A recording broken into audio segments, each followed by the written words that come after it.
climate emergency is now indisputable, and we need to act fast during the next decade. Climate action has to rely on economic policies. As the French Ministry of Economy, here, we intend to integrate climate change and sustainability factors in each one of our politics. This is why we're very proud to be part of the coalition of Finance Ministers for Climate Action. I believe this coalition will help us all to embed economic policies in climate change, but also to embed climate change in economic policies. I'm proud that France and 51 other countries are really taking part into the coalition. For most of our countries, the COVID is the biggest economic crisis since almost a century. This is also an unmissable opportunity to accelerate, to boost the transition towards a low-carbon and climate-resilient economy. There is really no trade-off between economic recovery and climate action. We need both. In France, 30% of the recovery plan targets directly the green transition of the economy.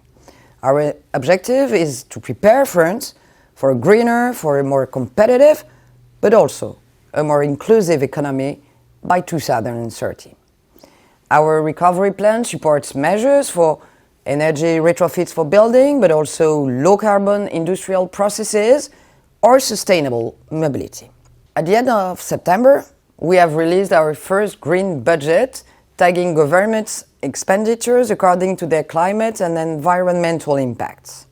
We are, I think, the first government to do so, and we are not very willing to share this experience and to improve our practice, thanks to the discussion we can have at technical level in our coalition.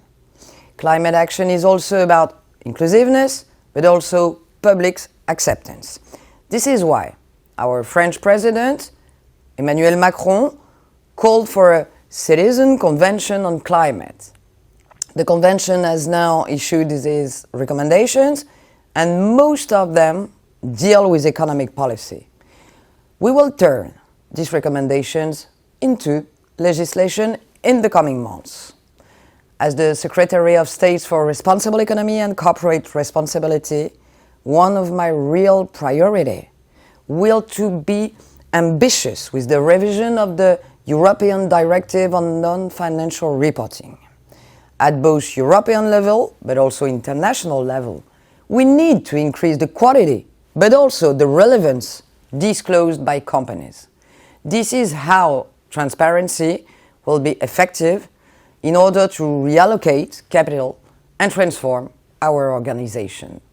The Minister of Economy, Bruno Le Maire, was not able to join us today, but be sure, let me emphasize that we are now both totally engaged in greening our economic policy. We are looking forward to work with the coalition in 2021 and its deliverables in the 6 Helsinki principles.